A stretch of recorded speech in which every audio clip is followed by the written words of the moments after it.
Se ha generado, amigos, continuamos con el día, ¿verdad?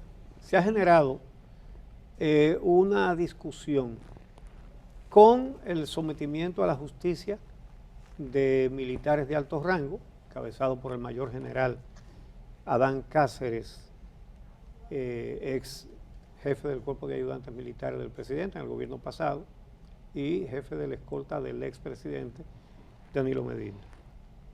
Está en Najayo. Con él está en Najayo también un coronel, un sargento, un cabo, que es el hijo de la pastora, una asimilada, que es la pastora, y un mayor, que es el mayor Girón, está en prisión domiciliaria. Se han generado opiniones de personas que han salido a criticar que a militares los envíen a un recinto penitenciario, a un centro penitenciario, que debería ser a recintos militares. La verdad que no sé por qué alguien reivindica una inequidad. ¿Cuál es el interés? Obviamente un militar detenido en un recinto militar no está tan detenido, ¿verdad? Y en estos días pusimos aquí el ejemplo del general Pau Castro, que falleció en el hospital de las Fuerzas Armadas, que fue uno de los que mataron al periodista Orlando Martínez, y lo condenaron a 30 años, pero a él lo tenían en una habitación del Ministerio, de la Secretaría de las Fuerzas Armadas, hoy Ministerio de Defensa. Y les conté de un escándalo que hubo en una oportunidad porque salieron fotografías de una fiesta con un perico ripiado que tenía ese condenado, porque estaba condenado de manera definitiva a 30 años. Ni siquiera era un imputado. Bueno, pero hay leyes que hablan de esa situación. Y resulta que el actual ministro de las Fuerzas Armadas, Díaz Morfa, un hombre decente, educado, le envió una comunicación al presidente de la Cámara de Diputados pidiéndole que incluya un artículo que establece eso, que los militares no van a las cárceles, a donde van los condenados de los civiles. Ni a los tribunales. Ni a los tribunales. Ordinarios. Sí, no van a los tribunales ordinarios tampoco. Y eso es un error, nos parece a nosotros. No puede crearse un privilegio por el hecho de que usted sea militar. Y en el caso que nos ocupa, los delitos imputados a esos militares es un delito contra los militares. Ahí se ha robado hasta el dinero de la comida de los militares. En muchos casos, que fueron las auditorías a las que hicimos alusión ayer, que no se habían divulgado. Y robarse los sueldos y los especialismos y todas esas cosas es un robo al presupuesto de la institución. Pero bueno, no es necesario entrar en las particularidades de cada caso uno por uno. Simplemente señalar que el que mata, mata. El que roba, roba. Entonces, ¿cuál es la diferencia de categoría? Nadie puede tener un privilegio por el hecho de ser militar o ser civil o ser pelotero o ser cantante o ser nada. La ley es y tiene que ser igual para todos. De manera que entendemos que eso es un error, un enfoque errado del Ministerio de las Fuerzas Armadas, que a esta altura del juego, 60 años después del ajusticiamiento del dictador, no podemos propiciar de que una casta que tiene condiciones diferentes a los demás. todos los ciudadanos tenemos responsabilidades, todos debemos cumplir la ley. Y yo creo que con más razón la deben cumplir los encargados de perseguir a los que la violan y los encargados de preservar la seguridad del Estado. Eso está más obligado que nadie a cumplir la ley. Entonces no debe haber ese tipo de privilegios. Es bueno que este tema se airee y se discuta públicamente. ¿Jóvenes? Sí, la verdad es que la existencia de ese tipo de estructuras, digamos que tiene arraigo o motivo en otros tiempos, o en otras circunstancias. Si se fijan, las normativas de justicia militar no son ni siquiera de este siglo. Poco a poco ese tipo de instituciones y de figuras... Es del siglo antepasado. Dice, la carta lo dice, desde 1840. Desde 1984. Sí, del siglo antepasado es esa disposición. Correcto, y poco a poco se van dejando atrás esas figuras. Pasa, por ejemplo, también, a pesar de que está constitucionalmente establecido, con por ejemplo la figura del indulto, que era de cuando el presidente o el ejecutivo tenía funciones que hoy corresponden a la judicatura y que la separación de poderes y el principio republicano ya no admite.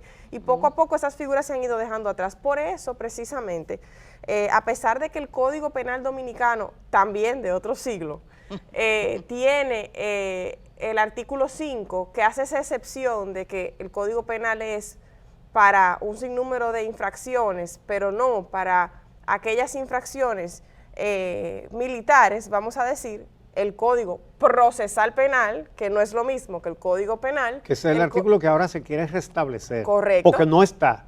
Bueno, porque luego de haber establecido eso en otro siglo, el Código Procesal Penal, que sí es más reciente, estableció, y le voy a leer textualmente lo que estableció en el 57, con posterioridad, reitero, las normas de procedimiento establecidas en este código, en el procesal penal, se aplican a la investigación, conocimiento y fallo de cualquier hecho punible, sin importar su naturaleza ni la persona imputada, incluyendo los miembros de las Fuerzas Armadas y la Policía Nacional, aun cuando los hechos punibles que les son atribuidos hayan sido cometidos en el ejercicio de sus funciones y sin perjuicio de las facultades estrictamente disciplinarias de los cuerpos a los que pertenecen. Entonces, lo que solicita Díaz Morfa es que en el proyecto de Código Penal que está en las cámaras legislativas, que no contiene el artículo 5, pero Exacto. que tampoco está vigente, se mantenga el artículo 5, pero un artículo que hoy mismo, a pesar de que está en el Código Penal, producto de la normativa del Código Procesal Penal que es posterior, ha quedado reducido.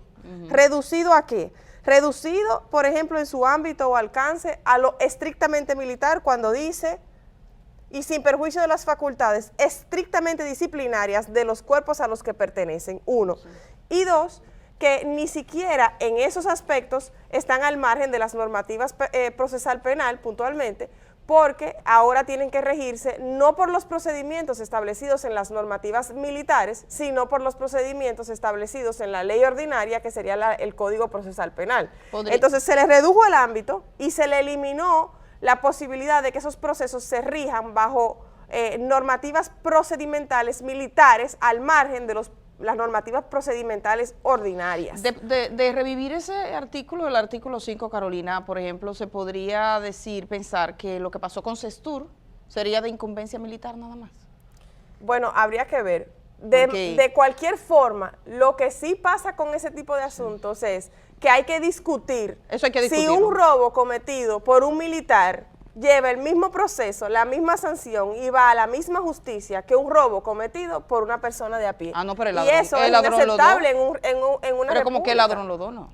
Claro, robo, naturalmente. robo. Además, la justicia militar, en principio, debe de estar reservada para aquellos actos que se cometen, por ejemplo, en una situación de guerra. Por ejemplo, no es lo mismo un homicidio en el margen de un atraco que dar muerte en una situación de guerra en Afganistán, por ejemplo. Porque tú abandonaste no es el mismo contexto. Ahora, robo robo en el Estado es igual si lo comete un civil o si lo comete un militar, y para eso no debe de haber ni distinción en el proceso, ni distinción en la jurisdicción, y mucho menos distinción en cuál es el tipo de delito y a dónde se va preso, ¿Cuál es porque la entonces única- es un privilegio. ¿Sabes no cuál es la un- única diferencia entre Sí. los dos ladrones? ¿Cuál? Que uno está uniformado y el otro no. Y el otro no. Pero resulta que el que roba uniformado, lo único que merece es que le quiten el uniforme. Claro. Es lo único que él se gana y lo único que es válido que se gane es que le quiten el uniforme. Uy, y ellos le dirán que ellos, por ejemplo, cuando los tribunales militares eran los que decidían si esa persona iba a un tribunal ordinario, pero esa no es una armada moderna, a mí no me parece, ¿verdad? Señores, cuando, por Antes- ejemplo, en los gobiernos de Balaguer, existían los tribunales en la Policía Nacional para juzgar lo que hacían los policías. Entonces un policía mataba a uno en la calle y lo juzgaban sus compañeros. ¿Qué le parece a usted? Que a veces podía ¿Cuántos verse fueron condenados? Yo no recuerdo ninguno que fuera condenado. No, wow. No tengo el registro. Pero, bueno, yo comencé a ejercer el periodismo cuando comenzó el primer gobierno de Balaguer. Nunca, no recuerdo un solo caso de un policía condenado por matar a uno en la calle, y hubo muchísimos casos. Ni por robo ni por nada. Entonces, ¿cómo vamos a regresar al pasado?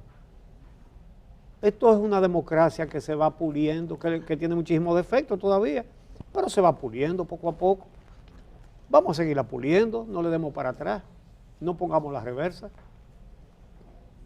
que eso no debe ser, la sociedad tiene que seguir cambiando Y yo creo para lo positivo. Y yo creo que una pregunta importante, Uchi y Edith, es ¿qué pasa? ¿Qué pasaría si la solicitud de Díaz Morfa encuentra asidero en las cámaras congresuales? ¿Cómo cambiaría el sistema en base a cómo está hoy de eso ser incorporado al proyecto de Código Penal y ese proyecto ser aprobado con esa normativa?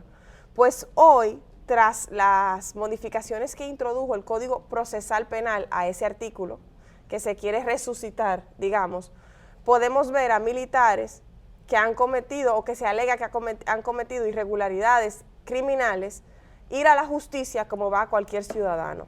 Si luego de incorporado ese artículo del Código Procesal Penal, el 57, que redujo tanto ese artículo 5 que quieren revivir, se vuelve y se incorpora el 5, lo que va a pasar es que esa reducción queda sin efecto. Y volvemos a aquellos tiempos en los que no era lo mismo si se cometía un ilícito, si quien perpetraba el ilícito era militar o era civil. Y eso, naturalmente, en el 2021 no puede ser. Pero además es un desatino en el contexto que vive el país ahora, viendo el sometimiento a la justicia por irregularidades que alega el Ministerio Público de militares y policías de altísimo rango, que las actuales estructuras de las armadas de este país estén precisamente ahora solicitando eso a las cámaras congresuales. Pero además debemos agregar una cosa. Lo que sí merecen todos los militares es mejores condiciones de salario, mejores condiciones de vida. Acceso a las viviendas y todo eso, ha habido algo de eso en estos días también. Mejores condiciones de vida. ¿Saben por qué? Porque es una perversidad tener, como lo hacía Balaguer, generales que ganaban un sueldo de 2,000 pesos.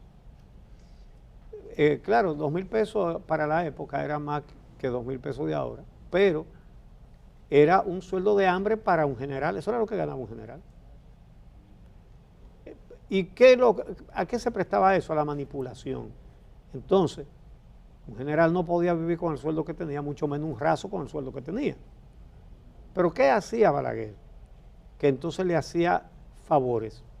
Y del departamento de ganadería del CEA, que le llamaban Seagana, que eso quebró, porque se lo robaron todo.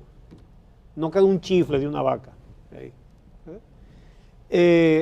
Resulta que entonces a un general le daban una finquita del CEA con 20, 30 o 50 cabezas de ganado del CEA y se lo entregaban. Mire, eso es un favor del presidente Balaguer. Obviamente venían las elecciones y ese general salía a hacer campaña, lo cual también es una violación a todas las normas militares. Entonces, son temas que han venido retorcidos de hace mucho tiempo. Lo poco que gana un guardia, un policía, no justifica que se presten a ser parte de pandillas y esa cosa. Hay que pagarles mejor. Pero hay que decir que es raro, son raros los delitos aquí donde no hay un guardia o un policía. Pues eso se ha dicho hasta desde la justicia. Siempre hay, entre los miembros de bandas y cosas siempre hay. Y entonces le vamos a dar jurisdicción privilegiada. Para nada. Eso sería una regresión que no se justifica en estos tiempos. Esas son cosas que han quedado atrás y tienen que seguir atrás. Tienen que ser parte del pasado. No podemos pensar en eso, ni para el presente, ni mucho menos para el futuro. Uchilora, usted mencionaba algo, bueno, todo esto es por una carta que la hemos presentado en sus pantallas, la subiremos a nuestras redes, del ministro de Defensa al presidente de la Cámara de Diputados de la República Dominicana, pidiéndole revivir ese artículo tan controversial. Pero yo quiero decir una información ahora por una razón. Desde hace más de una semana, varios dirigentes comunitarios y eclesiales de Barahona nos han contactado para hablarnos de un conflicto que hay entre campesinos de la provincia de Barahona, Independencia, con el consorcio azucarero Central Barahona. Nosotros no hemos abordado este tema, tenemos que abordarlo y vamos a trabajar para que sean ellos que cuenten aquí lo que está pasando, pero quiero adelantar hoy por una situación, es que anoche, esta madrugada, recibí un video donde militares y policías ingresaban a lo que los campesinos han hecho, han instalado una especie de campamento desde hace varias semanas, campamentos que no han salido casi a la luz pública. Es un campamento que está allá detrás, miren, el campamento de las mujeres está aquí frente a Palacio, pero un campamento que está allá detrás de campesinos, y ellos lo que reclaman es porque acusan al consorcio azucarero de Barahona, que es una empresa privada, de destruirles cultivos, de apropiarse de parte de sus terrenos. De hecho, encuentro aquí una información que la daba el párroco de la comunidad de Barahona, el padre Quiterio Lamar Lamarche, que denunció que 15 comunidades de las provincias Barahona e Independencia están padeciendo maltratos por parte de la empresa azucarera, que ha hecho cientos de promesas incumplidas con esas comunidades. La empresa privada le acusan específicamente de destruir grandes extensiones cultivadas de plátano, guineo, yuca y otros productos menores, también destruir un bulevar que había sido construido en el Batey 5 por el alcalde del Palmar y un negocio privado que había sido edificado en esa comunidad. Entonces, ahí tiene que ver las autoridades vinculadas al tema de la tierra en República Dominicana, lo que se ha dicho mucho.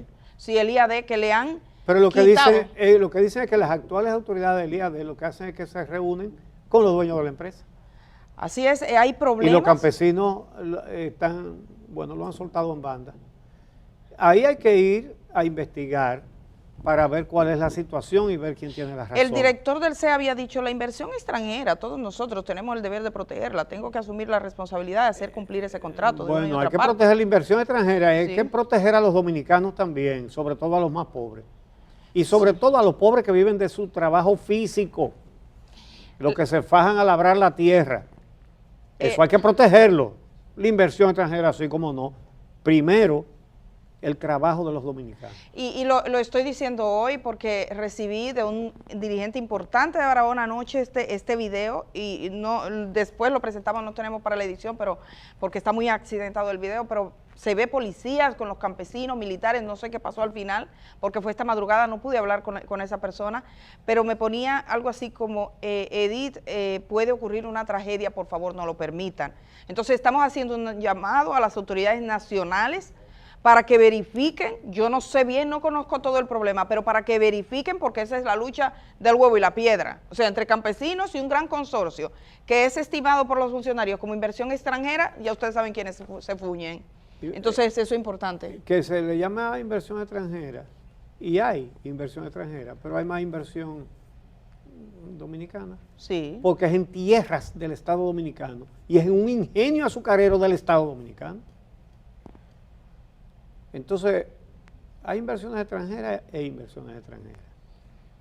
sería bueno catalogar las inversiones extranjeras que incluyen la inversión total en comprar los terrenos, en edificar la responsabilidad la con la parte comunidad. industrial, eso es inversión extranjera. Ahora, una propiedad del Estado entregada a una empresa extranjera, lo bueno sería vigilar si se están cumpliendo todos los términos con lo que se hizo eso. Eso es de las empresas azucareras que se pasaron al sector privado en el gobierno de Leonel Fernández. Rápidamente la DNCD ocupó 456 paquetes de droga en una finca ganadera de las Galeras Samaná. También fue detenido un individuo que se llama Raúl Castro Jiménez, alias La Culebra, a quien se le imputa haber violado a varias mujeres. Y ese video, Mírelo ahí, el video, lo que se ha dicho es que es saliendo de la vivienda de una de sus víctimas, después de cometer su fechoría, captada por una cámara de seguridad. Él ubicaba a mujeres que vivían solas, tenía alguna manera de meterse en sus casas, violarlas e irse tranquilamente, como lo vemos en este caso. Fue capturado, dicen que por mujeres policías, qué interesante. Sí. Hay algunas mujeres que dicen, vi una esta mañana aquí mismo, que dice que no parece reconocer en él. Sería bueno saber si se hicieron, porque hay semen, hay desechos orgánicos que pueden hacer prueba de ADN. Sí. Que no sea solo que la policía dice que se es, sino que lo verifiquen. Este hombre que llegaba a las casas, unas 5 mujeres, Uchi, dicen, otros dicen 10, hay distintos números. Sí. A mí sí me llamó la atención la señora de 55 años que dijo que las autoridades le habían dicho que no hablaran con la prensa, que reunieron a 5 Qué violadas. raro. Sí, que le dijeron que no hablaran, que para que no se entorpecieran las investigaciones, pero que ella vio que había mujeres hasta del año pasado violadas y fue y habló al periódico y lo dijo. Bueno, el caso es que después que lo dijo a las 24 horas el tipo estaba preso. Bueno. Sí, llevaban semanas. Pero nada, vamos a ir a la pausa. Uchi, Lora y Carolina, tenemos hoy de invitada, ya está en nuestros estudios, la saliente viceministra de Salud Colectiva, de Salud Pública, ha renunciado a su cargo, Ibelicia Acosta. Está en nuestros estudios, vamos a ver, por mucha gente se pregunta, ¿y qué pasó con Ibelicia Acosta? Que además había tenido roles de liderazgo en la pandemia por el COVID-19, porque dirigía la unidad que tiene que ver con vacunación y demás. También tenemos a la titular del nuevo modelo penitenciario, va a estar en este día. Sabemos que tienen una altísima responsabilidad custodiando presos como un mayor general, por ejemplo. Ella va a hablar de eso aquí en este programa, así que venimos de una vez.